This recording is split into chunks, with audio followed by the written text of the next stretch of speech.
Hi everyone, it's me, Tim, and today I want to talk about how to write design specifications. Specifically, I'm going to answer a question from Thorior TV who asks, I was trying to write a design document for a solo project I'm working on and was wondering if you had any examples of how to properly write a specification that might be given to a programmer or an artist. Also, are there any pitfalls to avoid when writing specifications? That is a very good question, Thorio TV. And it's also a little hard to answer because there's a wildly huge range of design specifications you might be writing. You might be writing a system mechanic. You might be writing a user interface. You might be writing a some narrative guidelines. So these are all wildly different, but they all pretty much share in common one thing, which is details. You have to get very, very detailed when you get to the specification level. And that is especially true if you're working with anybody who's not in house. Because if you plan to use any external groups, whether it's a art group, code group, whatever, you are going to want to have as many details in that specification as possible. So rather than try to cover the entire gamut, let me do an example of what I would put in specifications. Let's say you're trying to do a particular weapon that is going to be in your game. The art and programming specifications look totally different. So let me break those into both. Let's walk through what the artist would need. The first thing you want to let the artist know is what all the different types of weapons are in the game. And this can be a separate document that then you include as a link at the top of any document you do for a particular weapon. And the reason the artist needs to know this is you may have a weapon that just says this is a rifle, a two-handed rifle, and we're going to specifications later. But under the weapon types, you say, well, we're a sci-fi game, and we're going to have lasers, and we're going to have plasma weapons, and we're going to have ballistic weapons. And even the ballistic weapons look a little sci-fi. Like they may have a digital readout of ammo remaining, or they may have a laser aiming scope. This is important because the artist is going to make this thing look like it belongs in your world. So even though they may be doing one particular weapon, they kind of need to know how it falls in to the family of weapons that are going to be in the game. And that document about weapon types, you may also want to talk about weapon looks. So you may say, yes, we have all the different types, but our look is like super slick, far future sci-fi, or clunky mechanical sci-fi, or old-timey Victorian brass and steampunk. You want to have a standard look across all your weapons, and these artists are going to do it. And then, for that particular weapon specification, you need to include a lot of details. That's my buzzword for this, is details, details, details.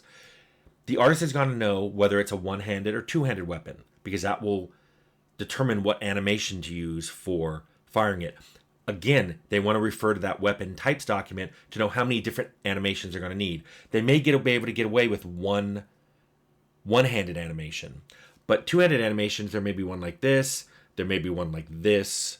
So they'll put their hands in different places. They're going to want to know, how is this one held? They're going to need to know things like reload information. How is it reloaded? Is it something that pops out the bottom? Do they have to break open the weapon to reload it?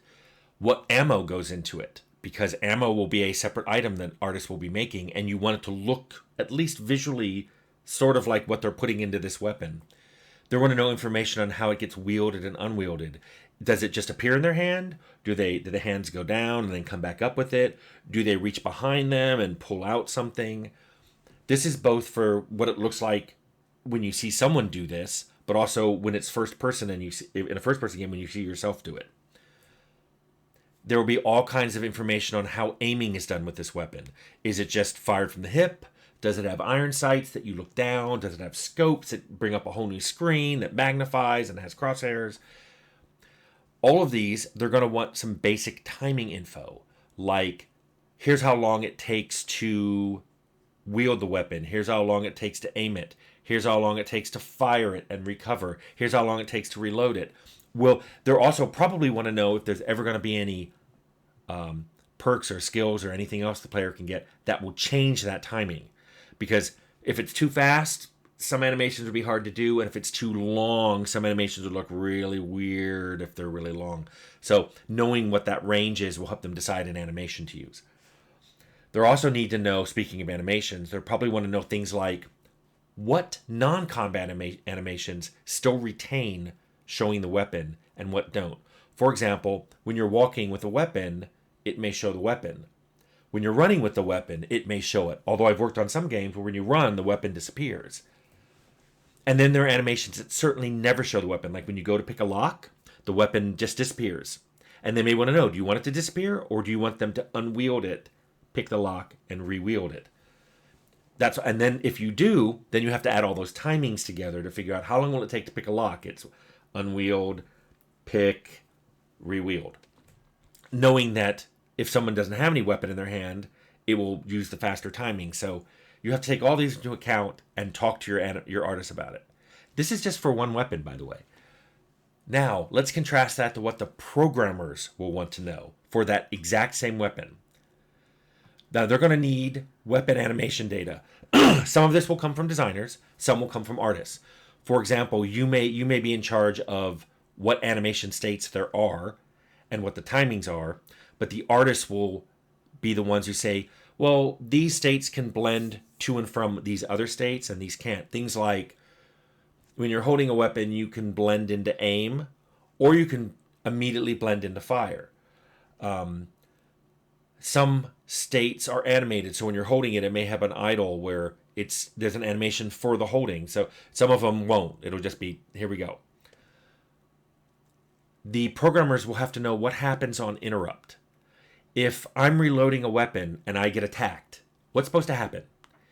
Does the reload keep happening and I'm taking damage? Does it blend the taking damage animation with the reload animation?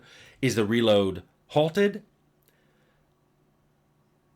And does that mean it just immediately goes into the hit and the reload is gone? Do I still show the weapon on a hit?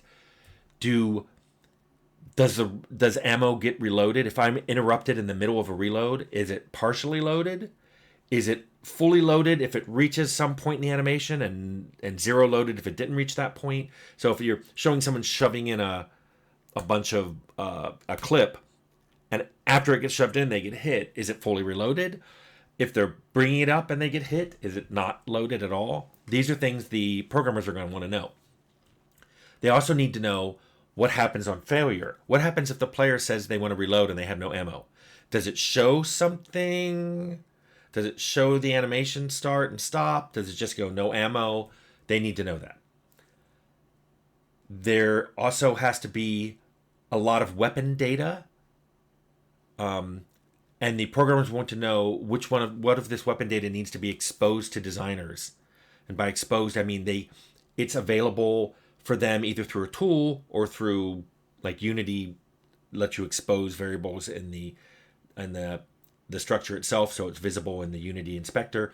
They're going to know what do designers want exposed so they can tweak them, and what do they not want exposed. Like, this is a value we will decide on, and then it's fixed, and I don't want it available for people to tweak. And these are things like, what type of ammo does this weapon take? What's the max ammo it can hold? What does this weapon weigh? There's a lot of data that programmers want to know about weapon use, like what different attacks are available. Are there special attacks available? Like with a gun, can I pistol whip someone? Is there can you shoot from the hip and then also do an aim down sight for a special attack? Are there power attacks for this melee weapon? All of these, they want to know, do these have cooldown timers? The cooldown timers, of course, gets us into interface. Like, what are the mouse and keyboard inputs to do all these actions with the weapon? What is going to be displayed on the HUD for each weapon? Do you want the current ammo amount? Do you want the maximum ammo amount? Do you want the cooldowns for any of the things you can do with this weapon? And how are these going to be displayed? How do these vary by weapon? Again, it may have to go to a link to an interface document which says, in general, we do this, and then the specific weapon uses these parts of the HUD. These are just things that are the basics of what have to be done. And it sounds like, if this sounds like a lot of work, it is. And also, this is where you have to give actual values. You can't say, yeah, this reloads slowly, this one reloads fast. You're going to have to define what slow and fast is. Like, slow maybe takes 3 to 5 seconds to reload, and fast is less than 2 seconds to reload. You're going to have to define this here so that the animators and the programmers have some idea of what these ranges are going to be. The animators for doing the animations, and the programmers for, I don't know what, like, how fast these cooldowns are going to move, and if they display a timer, how big those numbers are. Is it 1 digit, 2 digit, 3 digit? Now, there's some pitfalls you can run into when you're writing these docs. And they basically fall into, I think, 2 types. One, you can give not enough info. If you don't give enough details, one of 2 bad things is going to happen. Either you won't get something that you desperately needed. Oh, you forgot to mention that you needed a reload animation? You don't have one now. So reload just, boop, it's going to magically happen. Or, if you don't give details, the other bad thing that will happen is the artist or programmer will fill it in for you. So you're going to get something, you'll get it, but it may not be what you want. So you may end up with a reload animation that can't be interrupted. Sorry, you didn't say you wanted it to be interrupted. This is not an interruptible animation. The other pitfall you can run into is you give too much wrong information. And you may wonder how this can be, but like when I mentioned having a link to the different weapon types at the top of each weapon, that's to make it off to one side where the person can refer to it. But if you put that at the top of every one, it's like those recipes you go to on the internet. Like, I'm going to learn how to make fried chicken, and you go to some recipe and it's someone talking about making fried chicken with their grandmother in West Virginia, and you're like, I just need to know how to make fried chicken. Programmers, if they have to wade through a bunch of lore about a weapon just to get to the cooldown timing information, they're going to hate that specification. You should break down your specifications into clear sections.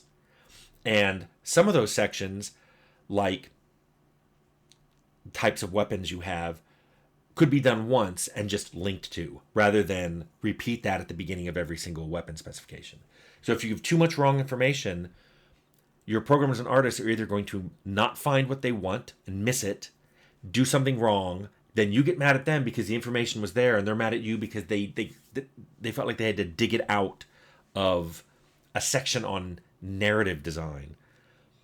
Or you will just end up having to use the wrong, whatever they end up doing. It'll be treated like a not enough information problem, and you won't get something you need, or you get something you didn't want. So that's I think everything I can tell you about how to write a specification without going into all the different specifications that a game would need. So Theorio TV, I hope that answered your question.